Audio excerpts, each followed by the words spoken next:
Kompiitara keessan irraati brightness dabaltanii hir'isuu hin dandeessan yoo ta'e akkasumas sound hin hojjetu yoo ta'e akkasumas bluetooth hin hojjetu yoo ta'e printerii hin hojjetu yoo ta'e touchpad yookiin immoo shittiin kuni mausiin kuni active hin taatu yoo ta'e wifi hin hojjetu yoo ta'e akkasumas immoo hotspot sharing godhu yoo ta'e akkasumas immoo USB portiin yookiin immoo portiin USB yookiin kan flashii kuni hin hojjetu yoo ta'e fi rakkoon kanneen kana fakkaatan yoo sin mudate yookiin immoo kompiitara keessan irratti rakkoon akkasii kun yoo sin mudate kilikii tokkoon yookiin immoo by one click akkamittiin akka rakkoo kana furuu dandeessan yookiin immoo waan kana sirreeffachuu dandeessan viidiyoo kana keessaa argattu jechuudha. Yoo yaadanii jirtu kabajamtoonni maatii Lamishootu alaamanni sa'a namni maatii waatiin nagaa baga nagaa taatanii anillee nagaa nan qaba jechuudha. Har'ammoo viidiyoo bareedu kanaan walitti deebine jechuudha. Viidiyoon kun immoo viidiyoo baay'ee barbaachisaadha jechuudha. Maal jennaani yeroo baay'ee erga window format goonee booda yookiin immoo otuma kompiitara keenya fayyadamnu rakkoon adda addaa nu mudachuu ni danda'a jechuudha. Isaan keessaa fakkeenyaaf brightnessiin kompiitara keenyaa dabaluu hir'isuu dhiisuu ni danda'a jechuudha. Akkasumas kompiitara keenya printerii hojjechuu dhiisuu ni danda'a. Kompiitara keenya bluetooth hojjechuu dhiisuu ni danda'a. Kompiitara keenya sound irratti X gochuu ni danda'a. USB portiin hojjechuu dhiisuu ni danda'a. Wifi connect nu gochuu dhiisuu ni danda'a. Akkasumas immoo hotspot yookiin immoo kompiitara keenya irraati wifi akka nuti sharing goone nu dhorkuu danda'a jechuudha. Kana qofa otoo hin taane rakkoo baay'eetu jira jechuudha. Kanaafuu rakkoon akkasii kun yoo sin mudate kilikii tokkoon akkamittiin akkasiin fix gochuu dandeessaa yookiin immoo rakkoo kana furuu dandeessan viidiyoo kana keessaa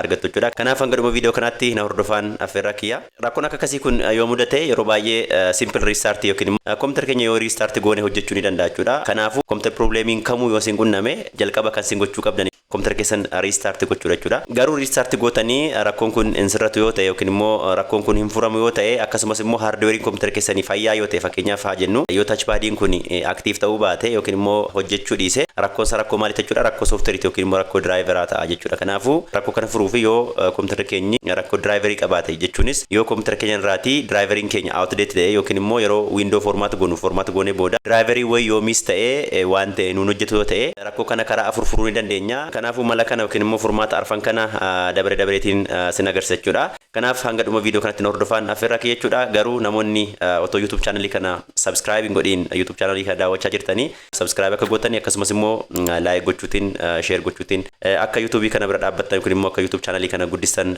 sin jechuun barbaada. Amma asaa isinitti baay'isu gara mala arfan sanatti deemna jechuudha. Mala isa jalqabaatti dhufnu yookiin immoo malli inni jalqabaa kompiitara keessan irraati mallattoo window fi X wal faana tuqxu window plus X wal faana tuqxu yookiin immoo window fi xaa wal faana tuqxu jechuudha. Sana gaafa tuqxanii warreen kan isinii baasaa asirraati device manager kan jettu jirti isheetti buutu. Sana booda gaafa device manager itti buunu kunoo asirraati waan baay'ee nu baase jechuudha.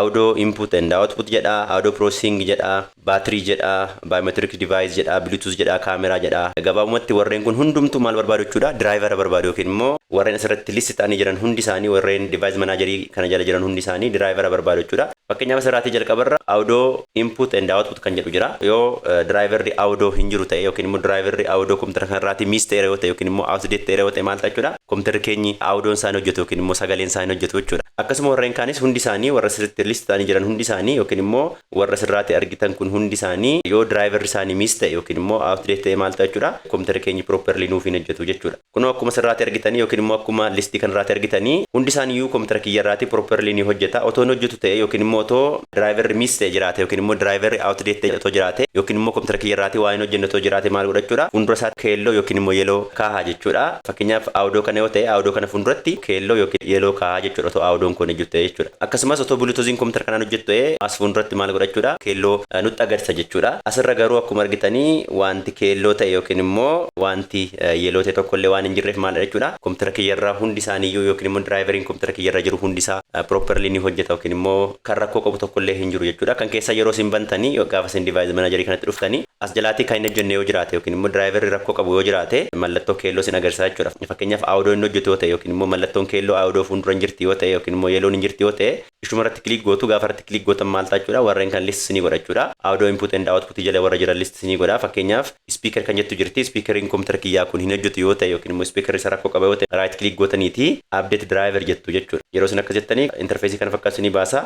Ishee jalqabaarraa search automatically for drivers kan jettutti buutaniiti maal gootu jechuudha. Akka inni driverii keessan updates ni gochuu ni dandeessu jechuudha. Ankiyya maal jechaa jira the best drivers for your device are already installed jechaa jira jechuudha. Maaliif jennaan audioon kompiitara kiyyaa properly ni hojjeta waan ta'eef yookiin immoo sirriitti hojjeta waan ta'eef audio driveriin kompiitara keerratti install ta'eera already naan jechaa jira jechuudha. Akkasumas immoo touchpadiin kun yookiin immoo bakka touch goonu kun active miti yoo ta'e updateetiin kan isiniif hin hojjenne yoo ta'e immoo maal gootu jechuudha. Asumarratti right click gootanii disable device kan jettu jirti. Disable jettaniiti yes jettu. Disable gootanii deebisanii immoo enable gochuutiin illee maal gochuun hin danda'ama jechuudha. Driveriin keessan akka inni isiniif sirratu gochuun hin danda'ama jechuudha. Kun akkuma sarraa yoo argitanii amma disable waan hin godhee fi mallattoo download irra kaa'ee jechuudha speakerii fuuldura jechuudha. Kanaaf irra deebi'ee maal godha jechuudha right click godheetanii enable jedha jechuudha. Enable an godha gara duraatti na deebisa yookiin immoo inni sirreessa jechuudha. Karaa kana sirrachuu danda'a. Yoo ammallee karaa kana sirrachuu baate maal gochuu dandeessu jechuudha. Ishitti kana right click irratti gootanii uninstall device kan jettu jirti. Uninstall device gootanii restart gaafa gootanii yookiin immoo uninstall jettanii kompiitara keessan gaafa restart gootanii maal ta'a jechuudha. Driver isin uninstall gootan sun isiniif deebi'a jechuudha. Kanaaf malli tokkoffaa window plus x yookiin immoo logo window fi x wal faana tuqxanii gara device manageritti seenuutiin yookiin immoo device manageritti deemuutiin bakka keelloon jiru yookiin immoo yeeloon jiru right click gootanii update gootu akkasumas enable disable gootanii yaaltu jechuudha. Garuu asirraati keelloon hin jiru taanaanii driverii hundisaayyuu properly hojjechaa jira jechuu ni dandeenya jechuudha. Kanaaf malli tokkoffaan kun kana fakkaata jechuudha. Yoo malli tokkoffaan sin didee yookiin immoo yoo inni amma sin agarsiise kun sin didee mala lammaffaa fayyadamuu ni dandeessu jechuudha yookiin immoo plan B isa yennu sana fayyadamuu ni dandeessu jechuudha. Malli inni lammaffaa maal gootu jechuudha. Mallattoo window fi x wal faana tuqxanii device manager jala seentu.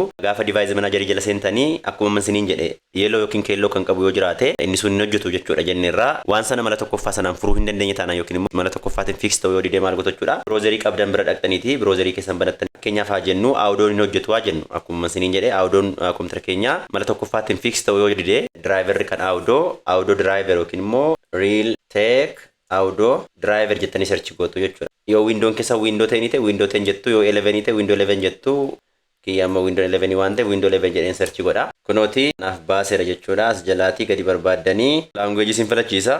Language Englishii fayyadamna. Sana booda download jettu jechuudha. Download bakki jettu jirti. Sana booda erga driveriin kun download taatee dhumattee yookiin immoo driveriin awdoo kun erga download taatee dhumattee maal godhachuudha. Awdoo driverii kana kompiitara keenya irratti install gochuutiin rakkoo kana furuu ni dandeenya jechuudha. Akkasumas kompiitara keenya irraati wirelessiitiin hojjetu yoo ta'e yookiin immoo wifi yoo nu didee waalaan jettanii yookiin immoo wide area network driver jettanii search gootanii kan bluetooth yoo hojjetu akkasuma jechuudha. Kan brightness akkasuma jechuudha. Driverii asirraa hin hojjenne erga check goonee booda yookiin immoo erga adda baasnee booda driver sana internet irra search gochuutiin download erga goonee booda kompiitara keenya irratti install gochuutiin rakkoo sana furuun ni danda'ama yookiin immoo rakkoo driverii furuun ni danda'ama. Kanaafuu isheen kun mala lammaffaadha. Yoo malli tokkoffaa isin hojjechuu didee malli lammaffaa isin hojjechuu didee malli sadaffaa ni jira jechuudha. Mala sadaffaa fayyadamtanii rakkoo kana furuu ni dandeessu yookiin immoo rakkoo kana fix gochuu ni dandeessu jechuudha. Mala sadaffaa kana fayyadamuuf immoo maal gootu jechuudha. Kompiitara keessarra bakka start dhuftu startitti buutu sana booda windows update jettanii search gootu yookiin immoo update windows jettanii search gootu. Yeroo san windows update yookiin immoo update windows jettanii gaafa search gootanii interface kana fakkaatanii baasa jechuudha. Interface kana irraa yookiin immoo windows update kana jala maaltu jira jechuudha. Updates available to download kan jedhu jira jechuudha. Fuuldura isaa maaltu jira jechuudha. Download and install kan jedhu jira jechuudha. Kanaafuu ishee kanatti yoo buutanii automatically driverii kompiitara keessan irraatii miis ta'e updates ni godha jechuudha yookiin immoo rakkoon jiraate rakkoo sana fix ni godha akkasumas immoo windows featurein haaraa yoo jiraate sanichallee kompiitara keessan irratti ni fe'a jechuudha. Connection yoo qabaattan download jettanii hunda isaa akka inni download ni godhe install ni godhu gochiisuu ni dandeessu jechuudha. Fakkeenyaaf amma yeroo darbee akkuma isin beektanii Windows 11 installation isin hojjedheen ture jechuudha. Yeroo sana kompiitaritti kana format godheen ture jechuudha. Windows 11 kan duraan jiru balleessee haaraa gaafanitti fe'u soundiin sana hojjechaan ture jechuudha. Akkasumas brightness sana hojjechaan ture jechuudha. Touch padiin kun active hin ture jechuudha. Waan kun sadan na hojjechaan ture jechuudha. Asumaan karaa Windows update kana seenetanii check for update jedhetanii update gaafan godhu awdoon isaas naaf hojjete yookiin immoo soundiin illee na hojjete touch padiin illee active na ta'e akkasumas immoo brightness kompiitara kiyyarraa dabaluu hir'isuu danda'eera jechuudha. Isinillee mala sadaffaa kana fayyadamtanii driver miistee akkasumas immoo security update adda addaa argachuu ni dandeessu jechuudha. Yoo malli sadaffaa kunis problemii keessan solving godhu ta'e immoo malli inni arfaffaa malli bareeduun tokko ni jirti jechuudha yookiin immoo plan D ni jirti jechuudha. Plan D kun yookiin malli arfaffaa kun immoo kliikii tokkoon driver kompiitara keenyarraa nu barbaachisu application install nu godhu jechuudha. Innis maqaan isaa DriverPack solution jedhamee waamama jechuudha. Kanaafuu DriverPack solution sana qabaattanii kliikii tokkoon driver kompiitara keessan irraatii outdate akkasumas immoo driver kompiitara keessan irraatii miis ta'e sirreeffachuu ni dandeessu yookiin immoo fix gochuu ni dandeessu jechuudha. Mee ammallee kompiitara kanarraa sin agarsiisa. Akkuma duraa sana browserii keessan irra dhuftaniiti DriverPack solution jettanii search gootu. Sana booda kun website ishee jalqaba irra jirtu kanatti kliik gootu jechuudha. Gaafa sanatti buutanii yookiin immoo linkii sanatti gaafa kliik gootanii kunoo asiiti install all required drivers jedha. Ishee kanatti kliik gootu jechuudha. Ammallee yeroo sana maal godha jechuudha DriverPack solution download sinii godha jechuudha. Kun akkuma irra keessan argitan download gochaa jira. Complete jechaa jira nan bana. Erga DriverPack solution keessan download gootanii booda double click gootanii banuu ni dandeessu yookiin immoo right click gootaniiti open kan jettu jirti open itti buutu. Sana booda DriverPack solution sana isiniif bana jechuudha. Garuu DriverPack solution kana fayyadamuu fi dirqama internetii qabaachuu qabdu yookiin immoo Wifi yookiin networkiin kompiitara keessanitti connected ta'uu ni qaba jechuudha. Okay kunooti start installation free kan jettu jirti isheetti buutu battanii sanatti buutu yookiin immoo battanii magariisa kanatti buutu kilik gaafa gootan maal gochuu eegalachuudha DriverPack solution kana install sinii gochuu eegalachuudha loading jedhee please wait jedhee percentii lamarra gaheera jechuudha percentii sadii jechaa jira shittiin kun percentiin kun dhibba guutuu qabdi kun akkuma sirraa argitan installation isaa akkuma itti fufetti jira amma percentii dhibba ranaa gaheera launching DriverPack jechaa jira sana booda kunoo yes or no kan jettu naaf jechuudha yes jettu gara browseritti singeessa jechuudha yookiin immoo browseratti singeesseeti browser irraa yookiin immoo web browser irraati driver install gochuu eegalachuudha gaafa yes jettanii kunoo interface kana fakkaatu ni baasa asirraati okay start installing kan jedhu jira jalaa immoo no choose something else kan jedhu jira ishee jalqabarratti buutu jechuudha okay start installing kan jedhu irratti buutu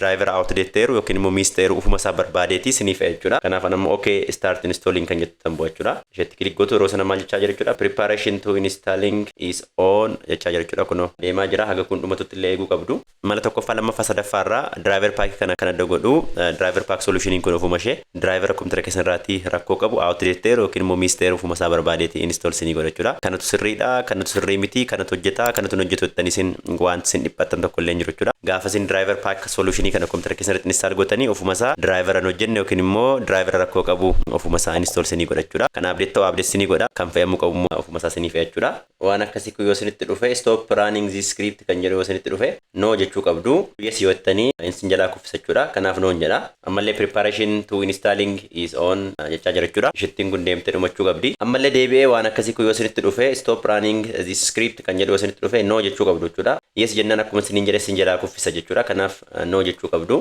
step biraa eegaleera installing has started please don't interrupt the process and don't turn your computer off jedha interrupt gochuun qabdu process kana akkasumas immoo yeroo driver kun install ta'utti yookiin immoo DriverPack yeroo run ta'u kanatti computer kee off gochuun qabdu yookiin immoo cufuun qabdu naan jechaa jira jechuudha kanaaf computer kun cufamuun qabu percentii 3 irra gaheera percentiin kun maal ta'u qabachuudha deemee percentii 100 irra ga'uu qabachuudha garuu gidduutti maal gochuu danda'a jechuudha restart gochuu ni danda'a kanaaf an ammasumatti cancel godha maal jennaani computer kiyyarraati driverri rakkoo qabu hin jiru yookiin immoo driverri hin hojjenne hin jiru waan ta'eef yookiin immoo computer kiyya driverri isaa up to date dha yookiin immoo update kan ta'edha akkasumas immoo kan miss ta'e hin jiru waan ta'eef installation kana asumatti interrupt godha yookiin asumatti cancel godha jechuudha isin garuu maal gootu jechuudha step kan haga dhumaatti yookiin immoo percentiin asirra jirtu kuni haga dhumaatti akka isheen lakkoofte xumurtu gochuu qabdu jechuudha kanaafuu dhibbarra gaafa ga'u driverri miss ta'e jiru yookiin immoo outdate ta'e jiru yookiin immoo update barbaadu update sinii godha yookiin immoo install sinii godheeti rakkoo jiru sinii sirreessuu ni danda'a jechuudha an amma cancelan godha kanaaf maloota amma isinitti agarsiise kana arfan fayyadamtanii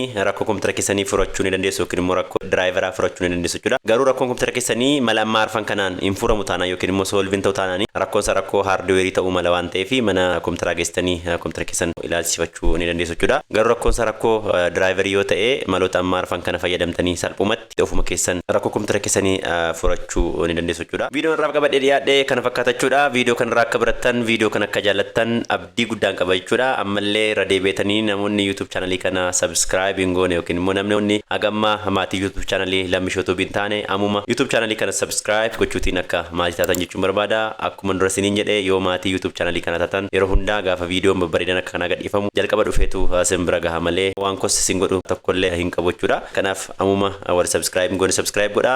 Viidiyoo kana like gochuun dagatina. Akkasumas immoo namoota kompiitara qabaniif yookiin immoo hiriyoota keessan kompiitara qabaniif share yoo gootanii irraa fayyadamuu ni danda'u yookiin immoo irraa gargaaramuu ni danda'u jechuudha. Hanga viidiyoo biraatiin wal arginutti nagaan naa tura. Bye.